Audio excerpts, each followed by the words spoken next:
Yo, yo, yo. Welcome to the NS9 Postgame Show powered by Primanti Brothers. I'm your host, Anthony DiNardo. With me is nobody. Like I said last night, I'm probably going solo, and that indeed is what I'm doing. Ryan's busy. Jim's at the game. Tyler's busy. Everyone else is like out of town. So here I am, your host for tonight. Pirates win, though. Pirates win 4-1. Fresh off the All-Star break. Phillies in town. Yinzer Palooza. And they take the first two. I mean, they already won. They win the series. They take the first two from the Phillies. Today, 4-1. Luis Ortiz pitched a hell of a game. There's a lot to talk about. But before we do, BetOnline is your world's most trusted betting platform and your number one source for everything online sports betting. Right now, you can receive a 50% free bet up to $250 on your first deposit to bet on anything from the Olympics to baseball to Formula One racing. BetOnline has every stat, every matchup, and even live odds and spreads while the games are being played. When the game's over, head on over to our online casino and get in on a game of blackjack or poker or unwind with one of our over 150 slot games. Head to the website today to get on the action. Use promo code BELIEVE, that's BLEAV, for your 50% free bet credit on your first deposit up to $250. BetOnline, the game starts here. Folks, you guys know what to do. Hashtag raise it in the comments. Get your 2 free Primanti Brothers sandwiches coming to you because the Pirates are on fire. This is now 6 games in a row they've won. They're 50-48. The Cardinals lost their first game today, if that means anything. As of last night, they were a half game out of the wild card. Things are looking pretty good for the Pirates at this point in time. And why are things looking good? Because the offense is showing some life, but most importantly, this pitching factor the Pirates have. And I'm sorry, but I don't know how else to put it. Luis Ortiz comes into the season. We're not even sure he's going to make the team. We're not sure if he's what's going to happen with him. He goes into the bullpen, has the long man role, works himself into, the bulk guy, with open in front of him. Now it looks like, he's solidified himself in this rotation. You saw what happened last night with Martin Perez. I don't know what the team's going to do with Martin Perez going forward. Like I mentioned, I think the idea is he's probably going to be the odd man out going into the bullpen. But because of the emergence of Luis Ortiz, you're comfortable enough with Quinn Priester. The depth, right? Marco Gonzalez is making ways back. He's going to pitch tomorrow, and he's looked pretty effective for a limited amount of innings he's pitched so far. Jared Jones coming back. But Luis Ortiz just does it again tonight. 7 scoreless innings. He looks good. He looks good. I want to add in here. So the 7 scoreless, and he gave up, oh God, hold on. He gave up, 3 hits, 2 walks, had 3 ton. I should say giving up. He was giving up a ton of soft contact, but wasn't missing a lot of bats early on. His first one came at, the strike to Trey Turner in the third inning. But then it seemed like he was filling the strike zone a little bit more than usual. The first part of this game had everything working for him. The slider was looking sick. It looked really sick. I think he struck out Kyle Schwarber on 3 straight sliders. That looked ridiculous. I have nothing but good words to say about Luis Ortiz because he looks good. And he looks confident now. I think that's what's most important. That's why I liked the bulk role for him. I talked about, having some guy come in as the opener for him, get the first few guys out. That way he starts in the middle of the lineup, and he looked effective. And I think that really helped him. Obviously, being the long man he was pitching, we talked it was good enough. It wasn't like he was showing great stuff, but he was getting the job done. And I think that helped build some confidence. Then he goes into that bulk role. And, because he was put in a good situation with it, and he was producing that build up some confidence, and now he's in here, and he's facing the Philadelphia Phillies. Ladies and gentlemen, this is not a joke of a lineup. This is the Philadelphia Phillies, who is one of the best teams in baseball, one of the best offenses in baseball, and he shut them completely down. Absolutely shut them down. You have Paul Skeens. You have Mitch Keller. You have Jared Jones. Bailey Fault has been doing, what he's been doing. And then here is Luis Ortiz coming along with now a 2.57 ERA on the year. If this team's going to go into the playoffs, it is partly because of their dogs, but it's also because of the depth of this rotation.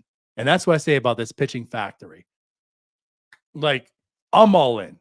Even looking in the minors, like Thomas Harrington had 10 strikeouts today in Altoona, just completely dominating down there as well. Like you look at the minor leagues, look at the pitching down there, it's strong. You look at the pitching up here, it's strong.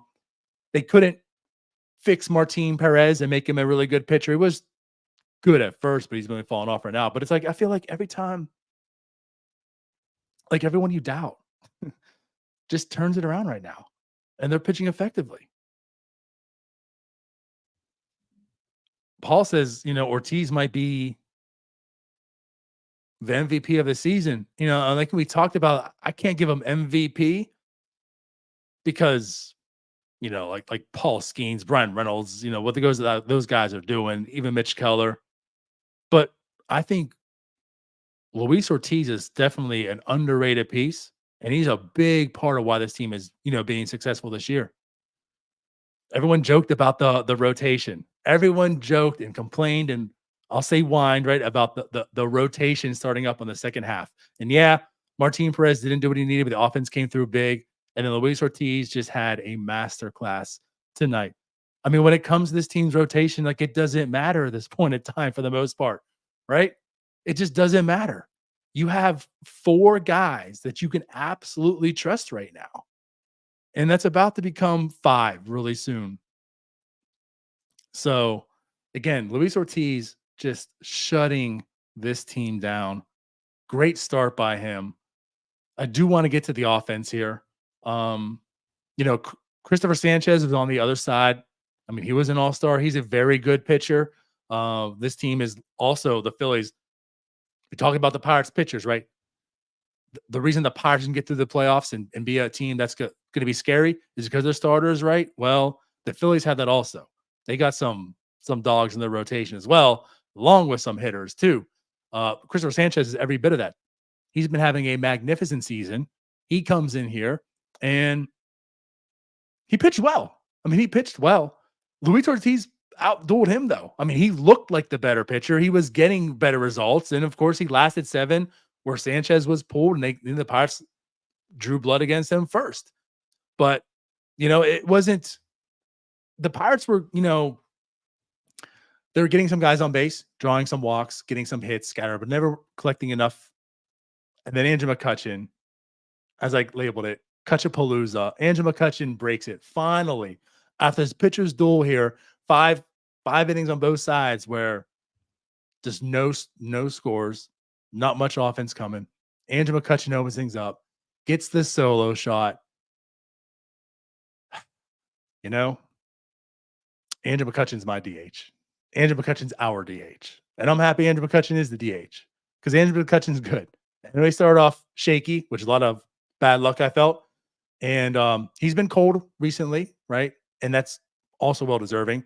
But looked a bit better recently. Tonight, the big home run to open things up. Brian Reynolds, 2 more hits today. Like, when is this guy going to stop? I don't know what's happening. Brian Reynolds is, again, you're talking about MVP. That's why Luis Ortiz can't get MVP, because, like, look what Brian Reynolds is actually doing right now. His OPS is now up to an 846 on the season. He's just absolutely killing the ball. So, again, 2 more hits today and a walk. Batting average out 290. As Ron was talking about last night, he's creeping up to the 300 mark here. Connor Joe had a big hit today. He goes 1 for 4. Moving on to my guy, Oneil Cruz. You know, talked about Christopher Sanchez, how good he's been this year. Also, Christopher Sanchez, a lefty. The the hand Oneil Cruz struggles with, right? When he faced lefties, he can't do it. He can't hit lefties. He has to drop down the order, which he did today, but it was sixth. I'm sorry, it was fifth. He's batting after Nick Gonzalez. So I mean, he's been playing well. A lot of times when he faces lefty, you see him maybe seventh. He was fifth today. Oneil Cruz has been playing a lot better. I had to talk about him last night because of how well I thought he's been playing lately. And are we seeing him arrive? Was a lot of the conversation. And he gets a big double. 2 strikeouts at first. He struck out the first 2 at bats, which it didn't look like he was completely overmatched. I'll say that. There were 2 strikeouts. He was making contact. He's getting foul tips. He didn't look completely overmatched there, but he had 2 strikeouts. The only 2 strikeouts by Christopher Sanchez, by the way. And then his third time up, hits a double to right field, scores a second run, an RBI double by Oneil Cruz. Now 1 for 3 in the game. It wasn't his like prototypical 120 off the bat. It was only 90 miles an hour. But it was enough to get the job done. He gets a hit off Christopher Sanchez. Pirates are up 2-0 now. They go 7 innings with Luis Ortiz. I mean, this is looking every bit. The way this game's going, the offense is stifled. We know how good this bullpen is for the Pirates, and Ortiz is going 7. It's just down to 2 more innings you have to get, 6 more outs. And Oneil Cruz said he wasn't done yet. Oneil Cruz, so Strom was in the game, also an all-star, right? The lefty reliever for the Phillies, an all-star this year. He's having a great season again. And Oneil Cruz takes him yard for his second hit of the game.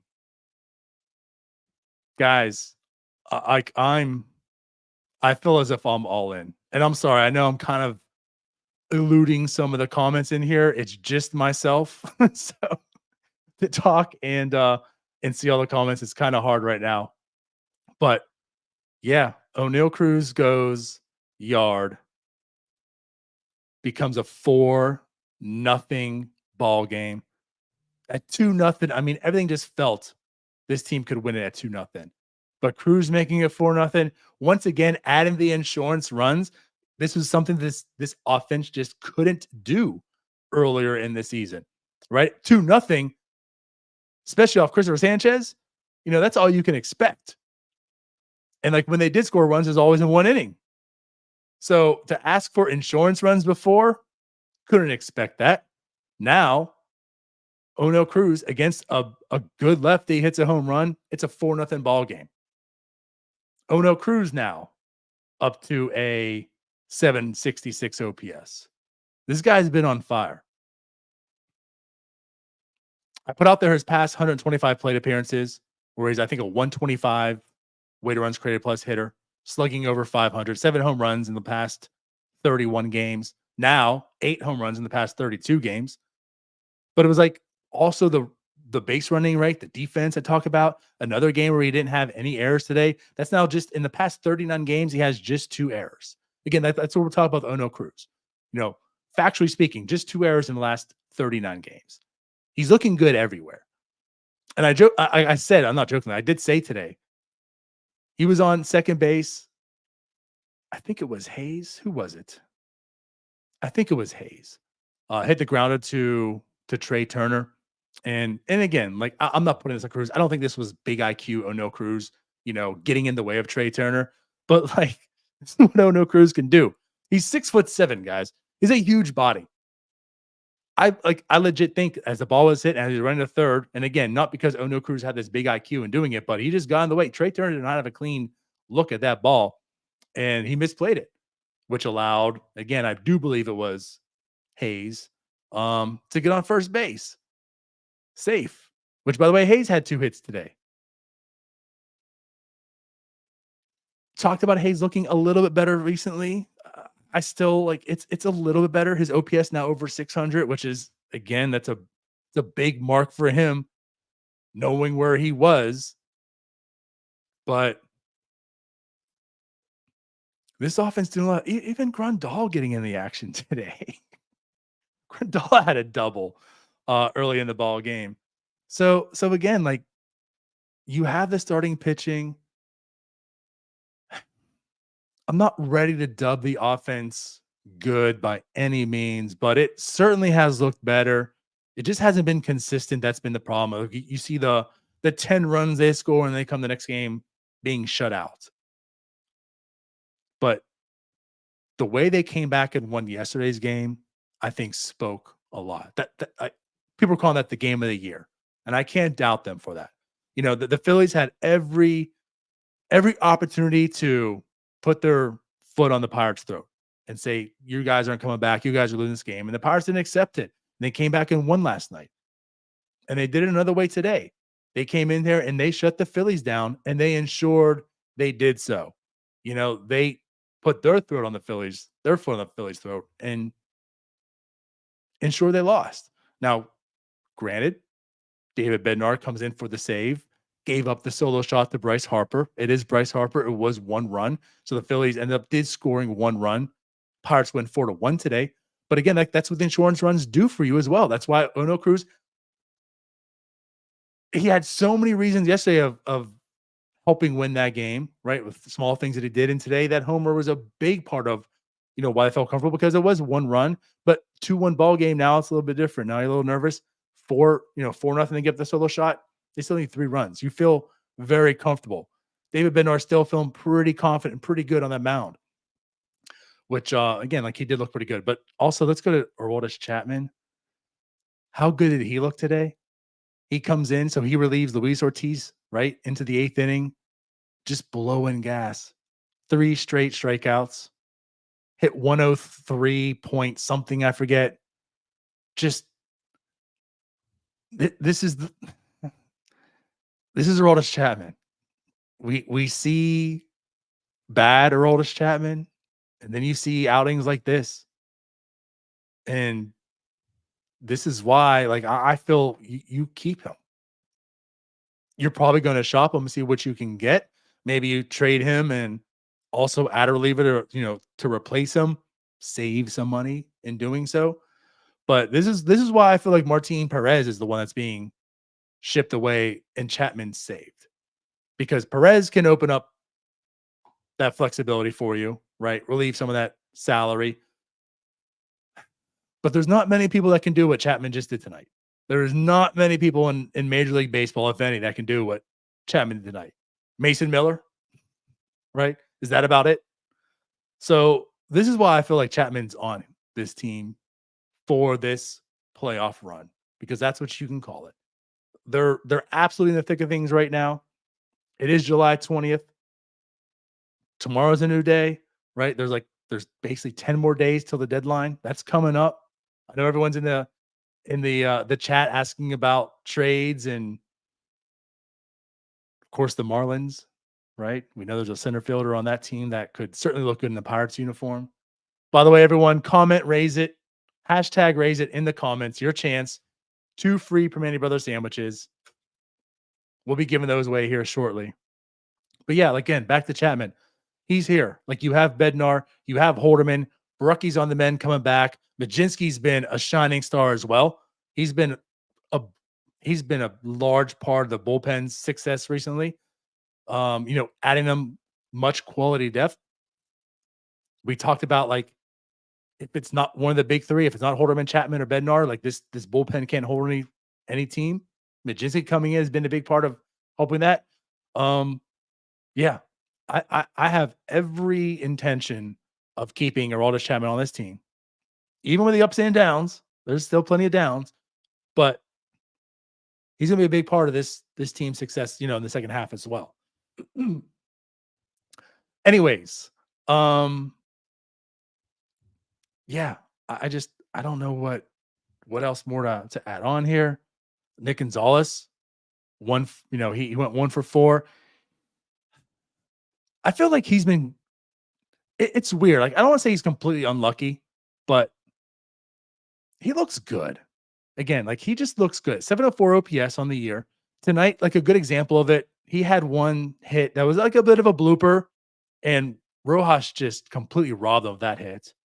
Then his next time up, he drives one 388 feet right to the wall. That's caught. I mean, he's hitting the ball very well. And then the hit that he does get is the grounder that goes, between Bohm and Trey Turner that Turner couldn't really get to. So he does get, a hit today, but like this guy is he's making really good contact, playing really good defense on second base as well. If you're talking about underrated dogs that are helping out this team, like he's absolutely one as well. I know a lot the times we're talking about recently is Oneil Cruz, Brian Reynolds, Rowdy Tellez, but Nick Gonzalez is a big part of the reason why this team is having success as well. Because look at what the second base situation was before. The way he's come in here, solidified that position, added length to this lineup, big part of this team's success. So, yeah, guys, let's do it. Let's get to the sandwiches. So here's gonna be the last call. Everyone who hasn't done so already, in the comments, #raise it. Your opportunity to get 2 free Primanti Brothers sandwiches.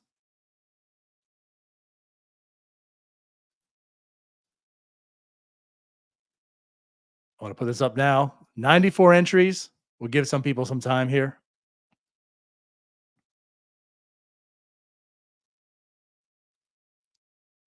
As Mark says, Nicky G's been robbed about 4 hits this series, 2 today. I mean, yeah. So I said, like, I don't want to go the total just completely bad luck with him, but he certainly has had some bad luck here. Again, he has seen the ball well. He is hitting the ball very well. D Nexus wants to see Ryan McMahon. Wouldn't hate that, but I think outfielders certainly the need, as we are seeing with the right field situation. Center field, Michael A. Taylor going 0 for 4 again with a strikeout. Michael A. Taylor's OPS down to a 526. And could we also say this? 2 straight wins in a row where Jim Rosati's been in attendance. And guess what? I don't believe Jim's going to be at the game tomorrow. So, yeah, I don't know what this means. Jim might be having a rowdy arc right now. Like Jim's having the biggest turnaround like Rowdy Tellez had this year. Maybe Jim's now good luck. All right, guys. 101 entries. I'm going to do it now. Let's draw. And as always, if you haven't already, like, subscribe. We appreciate all of you guys for doing so. Daniel Sargent is our winner tonight. So, Daniel, you get yourself 2 free Primanti Brothers sandwiches. All I need you to do is reach out via DM on any of our socials. Give me the address to send these sandwiches to, or you can email us at northshore9@gmail.com, and I'll ensure we do so. Folks, the Pittsburgh Pirates are 50-48.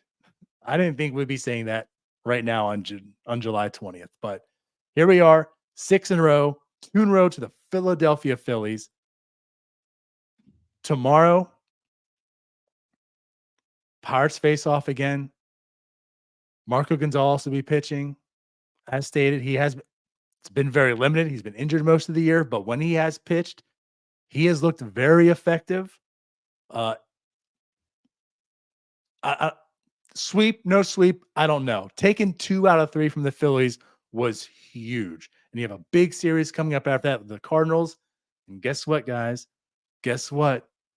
They saved the big boys for this series. Mitch Keller and Paul Skeens line up game 1, game 2 of the Cardinals one. So for everyone that was so worried and nervous because they didn't start this one, well, guess what? They've taken at least 2 out of 3 in this series while saving the big boys for the series that really, really matters. And again, the Cardinals dropped the game 1 today against the Braves. I'm not sure where that right now. Don't care. But with that said, we will be back tomorrow. We'll catch you guys later. Thank you for watching. Bye-bye. Hey, you all. Thank you for watching. I know we try to provide the most entertaining content that we can, and we'd love to spread it to as many people as possible. So I know it doesn't seem like a lot, but if you could take the 5 seconds to like this video and subscribe to the page. It helps out so much more than you know. Thank you, and let's go Bucks.